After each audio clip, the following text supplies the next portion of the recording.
अस्सलाम वालेकुम dear students. तो आज जो हमारा टॉपिक बनता है बहुत ही इम्पॉर्टेंट टॉपिक है, that is amperes circuital law. तो एम्पियर्स सर्किटल लॉ क्या बोलता है, उससे पहले मैं आपको ये बता दूं कि हम ये पढ़ना क्यों चाहते हैं। ये वाला लॉ ये करने क्या जा रहा है, ये वाला लॉ हमारे लिए क्या करने जा रहा है। तो क्योंकि आपको पता है कि इससे पहले अगर हमने कहीं पे मैग्नेटिक फील्ड निकालना था due to any current element, तो हम बियोस-वार्ट्स लॉ यूज़ करके वहाँ पर मैग्नेटिक फील्ड निकाल सकते हैं। बट ये एम्पियर्स सर्किटल लॉ क्या करता है, ये भी मैग्नेटिक फील्ड निकालता है एट एनी पॉइंट। बट इसकी जो मोस्ट इम्पॉर्टेंट ये जो इम्पोर्टेंस है वो ये है कि जब आपको कहीं पे मैग्नेटिक फील्ड निकालना हो तो आप बियोस-वार्ट्स लॉ यूज़ करते हैं। बट अगर वो जो करंट एलिमेंट था वो अब करंट एलिमेंट नहीं है, वो एक कंडक्टर है जिसमें करंट जा रही है, मतलब कि वो अब छोटा करंट एलिमेंट नहीं है, तो उसकी शेप भी कुछ डिफरेंट है। मतलब कि R is going to get change from that very point जहां पर आप मैग्नेटिक फील्ड निकालना चाहते हैं। तो फिर मैं अगर आपको बता दूं कि चलो बियोस-वार्ट्स लॉ यूज करके यहां पर मैग्नेटिक फील्ड निकाल दो, आप बोल देंगे कि सर हम निकाल तो पाएंगे पर इस पे तो जो इंटीग्रेशन करनी पड़ेगी वो इंटीग्रेशन कर करके ये बहुत कॉम्प्लेक्स हो जाएगा, और इतना ही नहीं ये टाइम कंज्यूमिंग भी बन जाएगा, क्योंकि आर हर जगह वैरी हो जाएगा। और आर वैरी ही नहीं, थीटा भी वैरी हो रहा है, क्योंकि आपको पता है कि in the relation given by the Biot Savart's law वहां पर थीटा भी यूज होता है और आर भी यूज होता है, where R is the displacement vector from the point of the consideration at which magnetic field is supposed to be calculated. सही बात है। तो हमें पता है कि एम्पियर्स सर्किटल लॉ क्या करने वाला है। अब आपको मैं ये बता दूं कि ये एम्पियर्स सर्किटल लॉ कुछ नहीं करने वाला है, ये मैग्नेटिक फील्ड को due to any current carrying conductor से निकालने के लिए हमें बहुत आसान तरीका देगा। जैसा कि आपको पता है कि अगर हमारे पास कोई चार्ज कॉन्फ़िगरेशन होगी और हमने कहीं पे मैग्नेटिक फील्ड, ये इलेक्ट्रिक फील्ड निकालना है जो इलेक्ट्रोस्टैटिक्स में पढ़ा है आपने, तो आप वहां पर क्या करते थे, आप वहां पर कोलंबस लॉ यूज करते। बट आप फिर कोलंबस लॉ यूज नहीं करते, आप कहते हैं कि सर कोलंबस लॉ एक पॉइंट चार्ज के लिए तो ठीक रहता है, बट जब कॉन्फ़िगरेशन ऑफ चार्ज आती है जहां पर कंटिन्यूस चार्ज डिस्ट्रीब्यूशन आती है, सर फिर गॉस लॉ हमारे काम आ जाता है और गॉस लॉ हमारा काम बहुत ही आसान बना देता है। पर आपको पता है कि गॉस लॉ में क्या क्या चीजें यूज होती है। गॉस लॉ ने क्या किया है, गॉस लॉ ने क्लोज्ड सरफेस ले ली है, और इतना ही नहीं, उसने बोला कि उस क्लोज्ड सरफेस के अंदर कुछ चार्ज डाल दो, नेट चार्ज लगा दो, और मैं बता दूंगा कि इलेक्ट्रिक फील्ड कितना निकलने वाला है। मतलब कि we use the Gauss law instead of Coulomb's law in order to calculate the electric field in a more simplest way. सही बात है कि नहीं? So in the same way Ampere's circuital law is also used to calculate the magnetic field due to any shape of the current carrying conductor at any point। अगर आपने magnetic field निकालना है due to any current carrying conductor, तो आप amperes circuital law use कर सकते हैं। ये वैसा ही लॉ है, it goes parallel to the same Gauss law. तो गॉस लॉ जो करता था हमारे लिए इलेक्ट्रोस्टैटिक्स में, एम्पियर्स सर्किटल लॉ भी वही करता है। कहां पर? In the electromagnetism. अगर आपने किसी भी कंडक्टर के जरिए आपने कहीं पे मैग्नेटिक फील्ड निकालना है तो सबसे सिंपलेस्ट वे जो है आपके लिए वो है amperes circuital law. Amperes circuital law में क्या क्या चीजें यूज होती है वो मैं बता दूं यहां पर, जैसा कि मैंने आपको बोला था कि गॉस लॉ में क्या क्या चीजें यूज होती है। पहले एम्पियर्स सर्किटल लॉ के लिए मसाला तैयार करेंगे, उसके बाद स्टेटमेंट देंगे, स्टेटमेंट देने के बाद इसकी एप्लीकेशंस देखेंगे। मगर मैं आपको यह बता दूं ये जो एम्पियर्स सर्किटल लॉ है, एक्चुअली जो मैक्सवेल ने 4 इक्वेशंस दे दी थी उसमें से एक इक्वेशन एम्पियर्स सर्किटल लॉ ही है। तो पहले हम इस एम्पियर्स सर्किटल लॉ में क्या क्या चीजें यूज होती है वो पहले देखेंगे। मगर कैसे देखेंगे? जैसा कि हमने देखा था कि गॉस लॉ में हम क्या क्या चीज यूज करते थे। तो आपको पता है कि जब हम गॉस लॉ पढ़ते थे तो उसमें जो रिक्विजिट्स थी वो ये थी कि वहाँ पर हम एक क्लोज्ड सरफेस लेते थे। क्लोज्ड सरफेस मतलब ये जो मेरे पास ये इंक का डब्बा है, तो ये एक क्लोज्ड सरफेस बना रहा है, क्योंकि ये पूरे स्पेस को डिवाइड करता है 2 रीजन में, इंटीरियर एंड एक्सटीरियर। समझ में आ रहा है? तो हम इसके अंदर चार्ज रखते थे। तो गॉस लॉ में हम क्लोज्ड सरफेस लेते थे और हम उस क्लोज्ड सरफेस को क्या बोलते थे? Gaussian surface. और ये गॉसियन सरफेस कैसी होती थी? ये इमेजिनरी भी हो सकती थी और ये रियल भी हो सकती थी, यानी कि ये प्रैक्टिकल भी हो सकती थी। पर एम्पियर सर्किटल लॉ में क्या करते है हम यूज, वहां क्लोज्ड सरफेस चुनते थे या हम क्लोज्ड पाथ चुनते हैं। पाथ और सरफेस में क्या फर्क है? सरफेस का मतलब है कि जिसका एरिया होगा कुछ, और पाथ जो है इसका एरिया नहीं होता, इसकी लेंथ होती है। ये चीज याद रखिएगा। तो मिसाल के तौर पर ये चीज, ये एक पाथ है ना, ये एक पाथ है एंड इट्स क्लोज्ड। ये कोई भी शेप दे दो इसको, जैसा कि मैंने आपको यहां पर बोला था कि Gaussian surface can be of any shape. तो same is the case here. यहां पर आप क्लोज्ड सरफेस के बजाय क्लोज्ड पाथ चुनते हैं और उस क्लोज्ड पाथ को हम एम्पीरियल लूप बोलते हैं, वहां उसको गॉसियन सरफेस बोलते थे। और ये जो एम्पीरियल लूप है ये प्रैक्टिकल भी हो सकता है और आप इस पाथ को आप इमेजिन भी कर सकते हैं, इसको आप ये इमेजिनरी भी हो सकती है। मतलब कि यहां पर मैंने ये सर्कुलर बना दिया, सर्कुलर। यहां आप सर्कुलर नहीं बोल सकते, यहां आप स्फेरिकल बोल सकते, because it includes the surface and here it includes the path. ये पाथ हो सकती है, it is a closed loop, it is the closed path. समझ में आया? This can be called as Amperian loop and it can have any shape like this.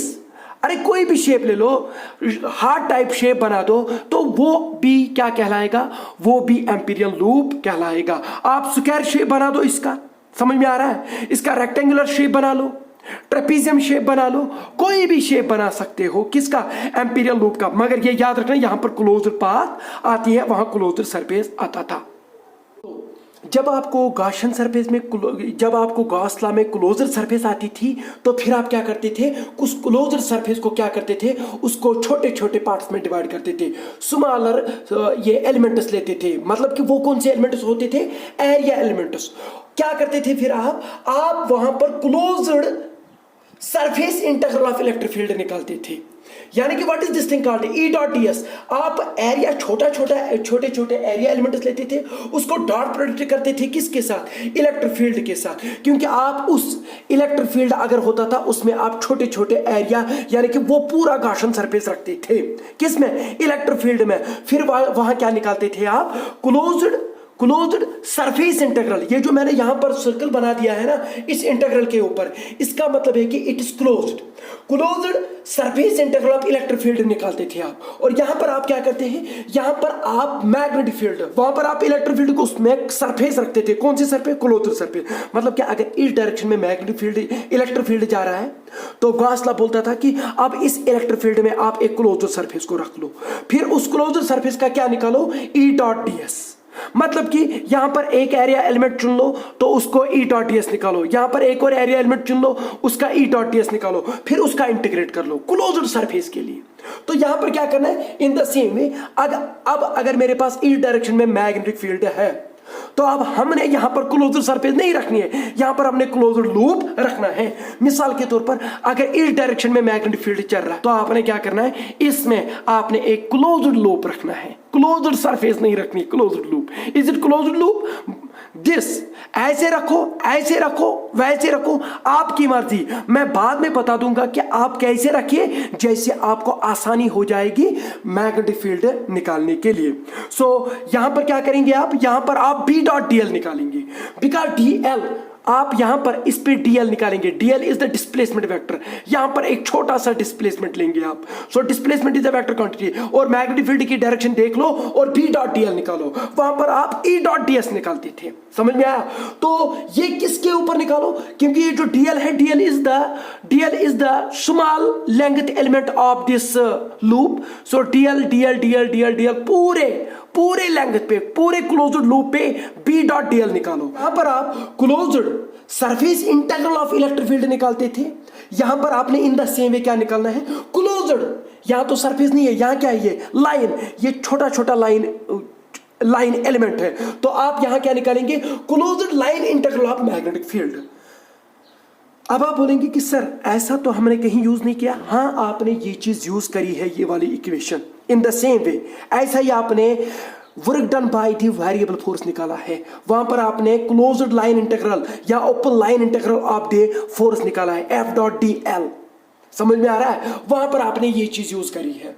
तो ये चीज हम जानते हैं, ये चीज हमने work done by the variable force में देखा है, पर यहां पर फोर्स नहीं है, यहां पर मैग्नेटिक फील्ड है। तो what is this thing called as? It is called as closed line integral of magnetic field. ये चीज यहां निकालनी है हमने।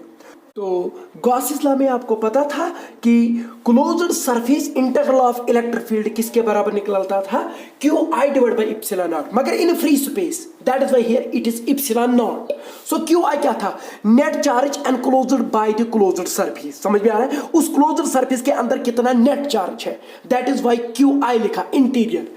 क्योंकि आपको पता है कि क्लोज्ड सरफेस स्पेस को दो भाग में डिवाइड करता है, इंटीरियर एंड एक्सटीरियर। आपने अंदर देखना है कि नेट चार्ज कितना है, डिवाइड बाय करते थे epsilon not, and this is called Gauss law. सही बात? तो यहां पर भी इन द सेम वे ऐसा ही है। B dot D L, what is this thing called as? Closed line integral of magnetic field.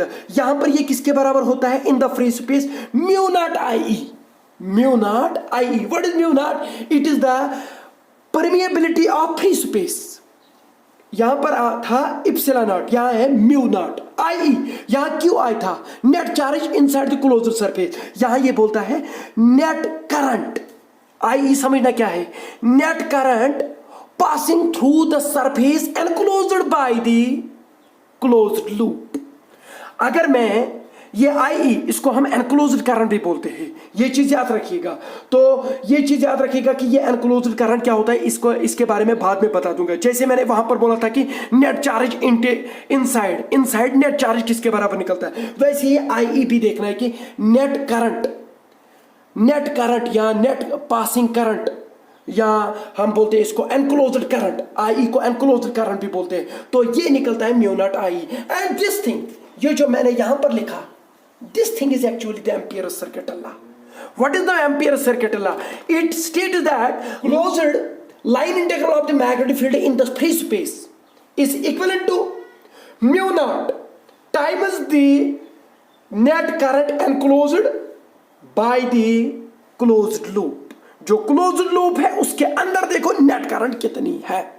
तो अब आती है बात, ये जो ये आई है ये कैसे निकालते हैं? पहले ये चीज निकालेंगे, उसके बाद में ये स्टेटमेंट लिख दूंगा कि एनक्लोज्ड करंट कैसे निकालते हैं, ये क्या चीज होता है, तो वो मैं बता रहा हूं। ये एनक्लोज्ड करंट कैसे निकालते हैं, इसके लिए मैं 3 स्टेप प्रोसेस बता दूंगा।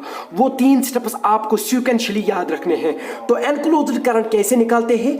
आपने पहले क्लोज्ड लूप निकालना है, कोई भी चुनना है, इमेजिनरी इमेजिन कर लो या प्रैक्टिकल में होगा, जैसे कि मेरे पास यहां पर है। What is this thing? It is an Amperian loop. आपने एम्पीरियल लूप चूज किया, चलो मैंने ये वाला चूज किया, सर्कुलर चूज किया।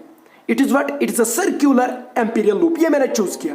उसके बाद क्या करना है आपने? अगर आपने सोचना है कि एनक्लोज्ड करंट कैसे निकलती है, stretch and open surface over the loop. ये जो लूप है इसके ऊपर एक सतह स्ट्रेच कर दो, यानी कि जैसा कि आपने देखा होगा कि जो मिल्क जब आप गर्म करते हैं तो उसके ऊपर क्या लगती है? मलाई। तो वो एक सरफेस बनती है उसके ऊपर, वही मलाई इसके ऊपर रख दो। स्ट्रेच एंड ओपन सरफेस, वो ओपन है क्योंकि सरफेस वो ऐसी है, तो ये स्पेस को डिवाइड नहीं करती है दो भाग में, तो this is an open surface. Closed surface तो गॉस लॉ में होता था। तो यहां क्या करना है आपने पहले एम्पीरियल लूप सिलेक्ट किया, उसके बाद आपने क्या करना है, इसके ऊपर एक ओपन सरफेस स्ट्रेच करनी है, इसके ऊपर एक सरफेस बिछानी है, जैसा कि मैं यहां पर दिखाऊंगा आपको। ये मेरे पास जो है it is an Amperian loop circular. तो जैसा कि आपने ये चीज देखा होगा, घर में ये चीजें होती है, तो ये चीज मैंने इसलिए लाई ताकि आपको पता चले कि सर कैसा चूज करते हैं। यहां पर ये क्या है? This is an Amperian loop. तो इसकी ये जो जाली है it is an open surface, ये मैंने इसके ऊपर बिछा दी, और ये चीज आपने बिछानी है। और कैसे बिछानी है? इमेजिन करना है कि इसके ऊपर मैंने ये जो ओपन सरफेस है बिछाई है, मगर किसके ऊपर? इस ओपन सरफेस के ऊपर। This is an Amperian loop, but ये जो जाली है इसके ऊपर, ये क्या है? ये एक ओपन सरफेस मैंने इसके ऊपर बिछाई है। सर कैसे बिछाए? प्लेन बिछाए या टेढ़ा करके बिछाए? आपकी मर्जी। पर अगर मैं इसको ऐसे प्लेन बिछाऊं तो वो भी चलेगा, अगर जैसे ये होता है हमारे घर में ऐसा होता है ये, तो आप ऐसे भी बिछा सकते हो इसको, तो कोई मसला नहीं है। आपने इसके ऊपर ये बिछानी है किसी भी तरीके से, पर इसके ऊपर बिछानी है, चाहे प्लेन बिछा दो, चाहे कर्व्ड बिछा दो, जैसे बिछाओ, पर इसके ऊपर ये बिछानी बिल्कुल है। तो ये इमेजिन करना है, आपने ये जरूरी नहीं है कि ये प्रैक्टिकल करना है, ये आपने सोचना है कि एनक्लोज्ड करंट कैसे निकालते हैं। तो पहला स्टेप ये है कि आपने जो एम्पीरियल लूप सिलेक्ट किया उसके ऊपर एक ओपन सरफेस बिछा दो, जैसा कि यहां पर बिछाया हुआ है। जब आपने पहला स्टेप किया यानी कि एक क्लोज्ड पाथ चुन ली, उसके ऊपर एक ओपन सरफेस को बिछा दिया, चाहे वो उसमें दब रही है या उसके ऊपर प्लेन है, पर उसके ऊपर आपने बिछानी है जैसा कि मैंने आपको बताया।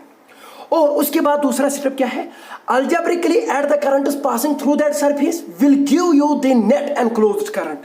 हमने एनक्लोज्ड करंट निकालनी है, तो क्या करना है आपने अब अलजेब्रिकली ऐड करना है करंट को जो पास कर रही है, pass, this is important. Pass mean चीरना।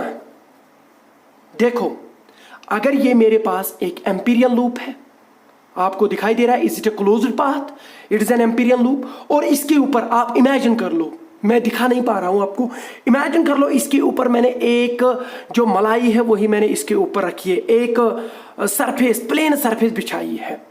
तो ये मेरे पास एक कंडक्टर है, ये मेरे पास एक कंडक्टर है, इसमें from this point to that very point current आ रही है, ऊपर से नीचे की तरफ करंट आ रही है। समझना मेरी बात। ये क्या है, ये एम्पीरियल लूप है और इसके ऊपर मैंने क्या बिछा दी, यही स्ट्रेच मैंने एक ओपन सरफेस कर दी, वो कैसी है, प्लेन है, और इसको मैंने घुसा दिया। बताओ क्या इसने उस सरफेस को चीरा है? हाँ, कितने पॉइंट पे, एक पॉइंट पे इसने उस सरफेस को, जो मैंने इसके ऊपर इमेजिन करके रखी थी, बोला था कि हाँ इसके ऊपर एक मैंने सरफेस बिछा दी है, और बताओ ये जो कंडक्टर है क्या इसने उसको चीरा है? कितने पॉइंट पे, एक पॉइंट पे चीरा है। अगर नीचे की तरफ चीरा है, मतलब कि करंट नीचे की तरफ जा रही है, सपोज दैट इज नेगेटिव। अगर ऊपर की तरफ करंट आ रही है, सपोज दैट इज पॉजिटिव। फिलहाल हम यही मानते हैं। बता यहां पर नेट करंट कितनी आएगी? चलो इसमें करंट आई जा रही है, तो करंट यहां पर -I आएगी, क्योंकि वो एक पॉइंट पे चीर रही है। जरा मैं इसको ऐसा कर दूं, ऐसा, बताओ यहां से करंट आ रही है, यहां से जा रही है, समझ में आ रहा है? और अब मैंने इस कंडक्टर को ऐसे बिछा दिया, इसमें ऐसे घुसा दिया, ऐसे, आप देखिए ऐसे घुसा दिया। आपको मैं साइड व्यू दिखा रहा हूं, इज इट क्लियर? यस। बताओ यहां से करंट आ रही है, तो एक पॉइंट पे चीरा, तो कितनी करंट आ गई? -I। अलजेब्रिकली ऐड करना है, तो वापस आ रही है, दूसरे पॉइंट पे चीर दिया, तो वहां से ऊपर की तरफ आ रही है, तो करंट कितनी है? +I। बताओ नेट करंट कितनी है? +I - 0। ये मत समझना कि यहां पर कंडक्टर में करंट है, पर जो यहां पर एनक्लोज्ड करंट है दैट इज 0, बिकॉज ये दो पॉइंट पे चीर रही है, एक पॉइंट पे नीचे की तरफ जा रही है -I, और वही वापस आ रही है ऊपर की तरफ, तो दूसरे पॉइंट पे चीर रही है, तो वहां पर आएगा +I, क्योंकि ऊपर की तरफ करंट आ रही है। तो अलजेब्रिकली जब ऐड करेंगे तो what will be this thing will be +I - I, that is 0। तो नेट एनक्लोज्ड करंट यहां पर कितनी है? 0 एम्पियर। ये याद रख लेना। तो अगर मैं इसको ऐसे अब करूं, ऐसे देखो, हाँ ऐसे, बताओ कितनी करंट है? यहां से करंट आ रही है और यहां से जा रही है और यहां से आ रही है। बताओ क्या ये उस सरफेस को जो मैंने इमेजिन करी है, क्या ये उसको चीर रहा है? कितने पॉइंट पे? एक पॉइंट पे। ये वाला पॉइंट तो नहीं चीर रहा है, ये तो आउटसाइड द एम्पीरियल लूप है। तो करंट जो भी है आपने देखना है कि कितने पॉइंट पे ये चीर रहा है। एक ही पॉइंट पे चीर रहा है। अगर नीचे की तरफ करंट है तो -I, अगर ऊपर की तरफ करंट आ रही है तो +I। What is the net value of the enclosed current? That is -I। और ये नहीं आएगा because this is not inside the Amperian loop. समझ में आ रहा है? तो आपने बस ये देखना है, ये जो एनक्लोज्ड करंट एक्चुअली होता है, ये होती है, ये वो करंट होती है जो इस सरफेस को, जो हम इमेजिन करते हैं कि जो इसके ऊपर मैंने बिछा दी, ये उस सरफेस को कितने पॉइंट्स पे चीर रही है। अगर अंदर की तरफ आ रही है तो -I, ऊपर की तरफ वही आ रही है तो +I। तो नेट विल बी, अगर फिर से नीचे की तरफ आ रही है तो वो -I, तो -I + I, that will be, net will be equal to -I। So that is the enclosed current. समझ में आ रहा है? मुझे लग रहा है कि ये आपको समझ में आया होगा। Now the question is, sir नीचे वाली जो करंट जा रही है इसमें उसको नेगेटिव दे दे या ऊपर जो है उसको नेगेटिव मान ले? तो इसके लिए मैं यहां पर आपको एक रूल बना देता हूं। अब नीचे की तरफ जो करंट चीर रही है उसको माइनस आई लिखी या प्लस आई, उसके लिए ये रूल है, curl right hand fingers around the Amperian loop. ये जो मेरे पास एम्पीरियल लूप है ये तो आपने इमेजिन करके रखा है, इसके अराउंड आप अपने राइट हैंड की जो उंगलियां हैं उनको कर्ल कर लो, ऐसे कर्ल करो या ऐसे कर्ल कर लो, आपकी मर्जी। पर जब तक आप एक चीज को फॉलो करते हैं, ऐसे मुड़ रहे हो या ऐसे मुड़ रहे हो, तो आपका रिजल्ट गलत नहीं रहेगा। Curl right hand fingers around the Amperian loop. कैसे मैंने कर्ल किया? In the anti clockwise fashion. हाँ, the current is following the sense of direction of thumb are taken as positive.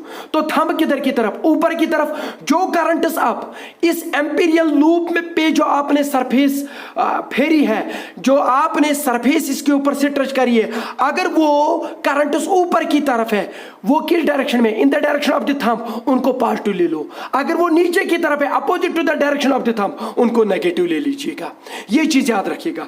आप अगर आप ऐसे लोगे तो जो करंट नीचे की तरफ होगी, क्योंकि वो अब sense of direction of the thumb को फॉलो कर रही है, वो करंट पॉजिटिव लेना। जो उसके अपोजिट है वो करंट नेगेटिव लेना। उनको अलजेब्रिकली ऐड करिएगा और that will give you the net enclosed current. ये बहुत ही इंपॉर्टेंट था, ये जो मसाला यहां पर था। एनक्लोज्ड करंट किसे कहते हैं और ये कैसे निकालते हैं, ये 3 सीक्वेंशियल स्टेप्स आप याद रखिएगा, इनको इंप्लाई करिएगा। देखिए, एक्चुअली ये एनक्लोज्ड करंट नहीं होता है, एक्चुअली ये पासिंग करंट होता है। मतलब कि पासिंग करंट मतलब जो आपने इसके ऊपर सरफेस रखी है, ये देखो कि ये कहां कहां पर कितने पॉइंट्स पर ये चीर रही है, that will be the value of I. नीचे की तरफ in the direction of the thumb जो करंट होगी उसको पॉजिटिव मान लो, in the direction of opposite to the direction of the thumb जो करंट होगी उनको नेगेटिव ले लो, उनको अलजेब्रिकली ऐड कर लो, that will give you the value of the enclosed current. वो यहां पर देना है, एंड म्यू नॉट तो आपको पता ही है, you will get the closed line integral of the magnetic field. और ये मैंने यहां पर लिखा, closed line integral of magnetic field in free space is equal to mu naught I E. This is called Ampere circuit law.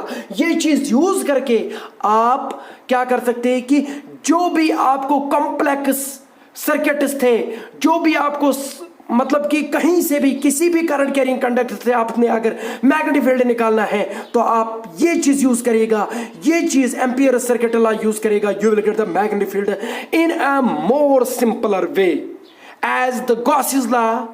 जैसा कि हम Gauss's law use करते थे कहां पर? इलेक्ट्रोस्टैटिक्स में। तो गॉसेस लॉ हम इसलिए यूज करते थे ताकि हमें इलेक्ट्रिक फील्ड बहुत सरल भाषा में निकल पाए। तो वैसे ही यहां पर भी एम्पियर सर्किट लॉ यूज होता है। तो हम इसका स्टेटमेंट अब ऐसे दे सकते हैं, the closed line integral of magnetic field in free space, closed line integral of magnetic field in free space is equivalent to the mu naught times the net enclosed current passing through the open surface enclosed within the loop। जो आपने loop बनाया है उसके ऊपर जो आपने open surface touch करी है उसमें देखो नेट करंट कितनी पास हो रही है, that is called enclosed current. वो मैंने बता दिया वो कैसे निकालना है। दैट टाइम उसको मल्टीप्लाई करिएगा म्यू नॉट से। What is mu not? Permeability of free space. You will get the closed line integral of magnetic field. This is what? This is ampere circuit law. But अगर आप यहां पर देख लें तो मैग्नेटिक फील्ड जो निकलता है वो निकलता है बी डॉट डी एल, जो निकलता है म्यू नॉट आई ई। अगर हम इस चीज को देख लें, यहां पर ना आर है, मतलब कि ये आर पे वैरी नहीं कर रहा है, मतलब कि इससे ये पता चलता है कि जब आर डिफाइन नहीं है यहां पर तो इसका मतलब ये है कि जो आप लूप लेंगे उसका जो आर है, रेडियस जो है, सर्कुलर लूप लेंगे, रेक्टेंगुलर लूप लेंगे, स्क्वायर शेप्ड लूप लेंगे, पैरेललोग्राम शेप्ड लूप लेंगे, ये बोलता है कि कोई भी ये आर पे डिपेंड नहीं करता है, ये डिस्टेंस पे डिपेंड नहीं करता है, ये बस ये बोलता है कि इसके अंदर जो करंट कैरिंग कंडक्टर होगा वो देख लीजिए वो कितने पॉइंट्स पे उसको काट रहा है, वो करंट ले लीजिए, नेट करंट ले लीजिए। ये नहीं देखता है कि शेप कैसी है इस क्लोज्ड लूप की, यानी कि एम्पीरियल लूप की। सो इस इक्वेशन से, इस रिलेशन से हमें यह पता चला कि हम कोई भी शेप के एम्पीरियल लूप ले सकते हैं। समझ में आया? इतना ही नहीं, आप कंडक्टर कहां पर रखेंगे इसके लूप के अंदर वो भी डिपेंड नहीं करता है, पर इसके अंदर रखना है, जहां पर रखोगे कोई मसला नहीं है। कहीं पे भी रख लो, because this equation does not include the R, मतलब कि position of the conductor inside this closed loop. ये नहीं बोल रहा है कि ये उस पर डिपेंड ही नहीं कर रहा है। अब मसला ये है कि इस लूप की जो शेप है वो तो हमें पता है कि दैट इज आर्बिट्री, हम कोई भी शेप ले सकते हैं, कोई भी शेप ले सकते हैं, बट अब इसको कैसे रखें मैग्नेटिक फील्ड में, उसके लिए मैं आपको यहां पर 3 पॉइंट्स बता दूंगा। अगर आप ऐसे एम्पीरियल लूप को मैग्नेटिक फील्ड में रखेंगे, आपको बहुत ही आसानी होगी मैग्नेटिक फील्ड निकालना। तो पहला पॉइंट है, आप ऐसे रखिए इस एम्पीरियल लूप को, जो हम इमेजिन करते हैं उसको आप ऐसे रखें मैग्नेटिक फील्ड में, ताकि उसकी जो लेंथ है वो परपेंडिकुलर होनी चाहिए किसको, मैग्नेटिक फील्ड को। दूसरी बात, आप इस तरीके से रखें उस एम्पीरियल लूप को, एम्पीरियल लूप जो इमेजिन करते थे आप, या प्रैक्टिकल भी हो सकता है, उसको आप ऐसे रखें मैग्नेटिक फील्ड में ताकि वो पैरेलल हो उसके। अगर ना ये पॉसिबल हो रहा है ना ये पॉसिबल हो रहा है कि पर दोनों पॉसिबल हो रहे हैं इकट्ठे, मतलब कि परपेंडिकुलर भी हो पा रहा है और पैरेलल भी हो पा रहा है, तो वो चीज भी चलेगा, बोथ फर्स्ट एंड सेकंड। अगर ऐसा है कि आपको कोई एम्पीरियल लूप का जो पार्ट है वो पैरेलल निकलता है मैग्नेटिक फील्ड को और परपेंडिकुलर भी निकलता है, वो भी चल सकता है। आप वैसे एम्पीरियल लूप को चूज करिएगा, उसको मैग्नेटिक फील्ड में उस तरीके से रखेगा, क्योंकि इससे आसानी होगी। कैसे आसानी होगी, क्योंकि जब मैग्नेटिक फील्ड और डीएल के बीच में एंगल कितना होगा, 90 डिग्री। पता यहां पर B D L cos of 90 कितना होगा, 0, तो ये 0 बनेगा और that will be equal to mu I E. वो बहुत आसान हो जाएगा ये इक्वेशन को सॉल्व करने के। और अगर ये पैरेलल है उस एम्पीरियल लूप की लेंथ को, कौन, मैग्नेटिक फील्ड, तो उस टाइम आप एंगल क्या देंगे, 0 डिग्री। सो ये क्या निकलेगा, B L cos of 0, cos of 0 कितना होता है, 1। सो ये सिंपली निकलेगा B L, where L is the length of that Amperian loop. तो वो देख लो तो फिर से आसान हो जाएगा। मतलब कि आप ये 2 चीजें याद रखिएगा, या तो एम्पीरियल लूप ऐसे रखना है कि परपेंडिकुलर हो मैग्नेटिक फील्ड के, या तो ऐसे रखना है कि मैग्नेटिक फील्ड के पैरेलल हो, क्योंकि उस टाइम ये जो इक्वेशन निकलती है, ये जो एम्पीयर सर्किट लॉ निकलता है, ये बहुत ही आसान निकलता है। तो जल्दी आप क्वेश्चन को सॉल्व कर पाएंगे, जैसा कि मैं आपको यहां पर बता दूंगा। देखो ये जो है, ये आप मान लीजिए ये स्क्वायर शेप्ड क्या है या रेक्टेंगुलर शेप्ड एम्पीरियल लूप है। तो यहां मैग्नेटिक फील्ड है, इस डायरेक्शन में मैग्नेटिक फील्ड है। मैं इसको ऐसे रखूंगा, क्यों, क्योंकि जब ये वाली लेंथ हम कंसीडर करेंगे तो magnetic field is perpendicular to this, तो कितना आएगा, 0 आएगा बी डॉट डी एल, तो ये 0 बनेगा। इधर भी परपेंडिकुलर तो 0 आ जाएगा, इधर भी परपेंडिकुलर तो 0 आ जाएगा, इधर भी परपेंडिकुलर तो 0 आ जाएगा। तो ये ऐसे आप रख सकते हैं। अगर आप ऐसे रखेंगे, आप इसको देखो, जब मैग्नेटिक फील्ड इस वाले एलिमेंट को देखेंगे, इस वाली लेंथ को, तो ये जो है डीएल वो इस डायरेक्शन में है और मैग्नेटिक फील्ड भी उसी डायरेक्शन में, तो एंगल इज 0 डिग्री। सो यहां पर ये बी एल निकलेगा, बी मैग्नेटिक फील्ड का magnitude into length of this element. समझ में आ रहा है। अगर आप इस वाले को देखेंगे, DL is in this direction, DL is in this direction और मैग्नेटिक फील्ड इस डायरेक्शन में, तो 90 आ गया, तो यहां पर 0 बनेगा। तो जब इस वाले को देखेंगे तो बीएल इज, जो डीएल है वो इस डायरेक्शन में और मैग्नेटिक फील्ड इस डायरेक्शन में, तो ये cos 180 बन जाएगा, एंगल इनके बीच में 180 आ जाएगा। जब यहां पर देख लेंगे तो यहां पर फिर से डीएल इस डायरेक्शन में और मैग्नेटिक फील्ड इस डायरेक्शन में 90 है फिर से, तो ये आसान हो जाएगा। ऐसे भी आप रख सकते हैं मैग्नेटिक फील्ड में, ऐसे भी रख सकते हैं आप, पर ऐसे मत रखिएगा, मतलब कि जैसे मैं यहां पर दिखाऊंगा, ऐसे रख सकते हैं आप, ऐसे रख सकते हैं आप, पर ऐसे मत रखना, क्योंकि इनक्लाइन हो जाएगा, इनक्लाइन हो जाएगा। तो इनक्लाइन नहीं होना चाहिए, कोई और एंगल नहीं होना चाहिए। हम 0 डिग्री और 90 डिग्री में इंटरेस्टेड है, क्योंकि जब हम 0 डिग्री और 90 डिग्री कॉस थीटा में देते हैं तो वो बहुत आसान हो जाता है निकालना। और ये चीज याद रखिएगा कि ये चीज यूज करके हम magnetic field due to any current carrying conductor निकाल पाएंगे इन अ मोर सिंपलर वे। जैसा कि मैंने आपको इससे पहले बोला था कि जब हम magnetic field due to infinity long current carrying conductor निकालते थे बट यूजिंग बियोट-सवार्ट्स लॉ, तो वो तो मैंने पिछले लेक्चर में बताया था कि वो कैसे निकाला है हमने। आज मैं वही निकालूंगा but using ampere circuit law.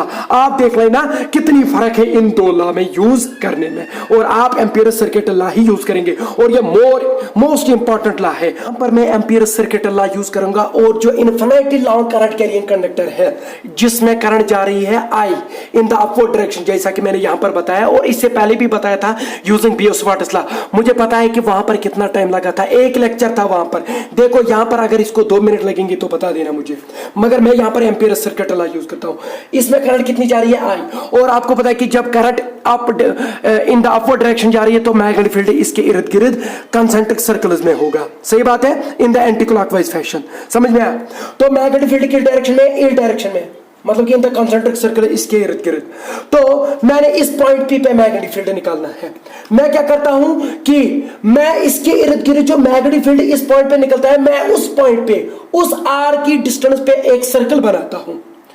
उस आर डिस्टेंस पे मैं एक सर्कल बना देता हूं। What is that circle? That is nothing, that is Amperian loop. क्योंकि हम एम्पीरियल लूप को इमेजिन कर सकते हैं, वो कोई भी शेप ले सकता है। सर आपने इस एम्पीरियल लूप को सर्कुलर क्यों ले लिया? क्योंकि जब इससे करंट जा रही है तो इस पॉइंट पे मुझे मैग्नेटिक फील्ड निकालना है।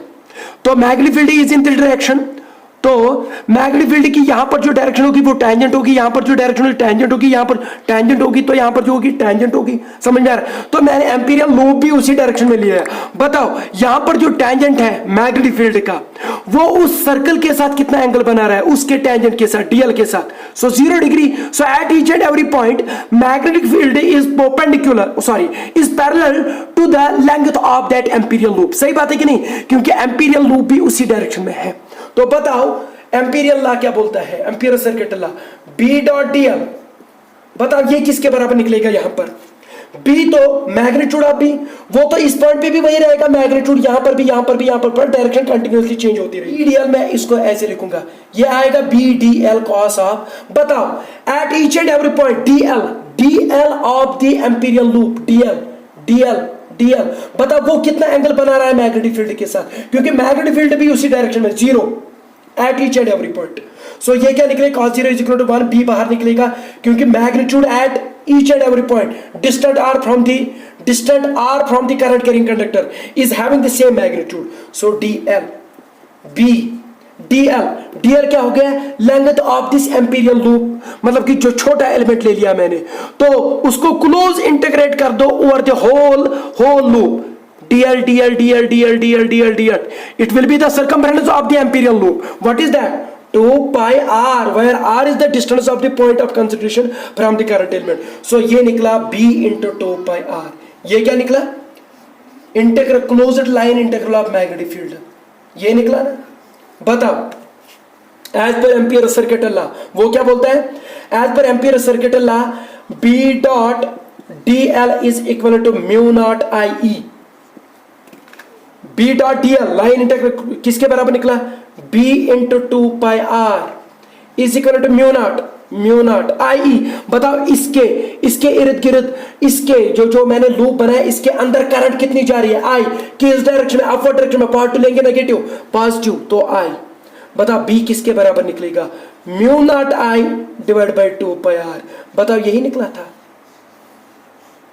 Magnetic field at any point distant r from the current carrying conductor, straight current carrying conductor of infinite length is equal to mu naught I divided by 2 pi r।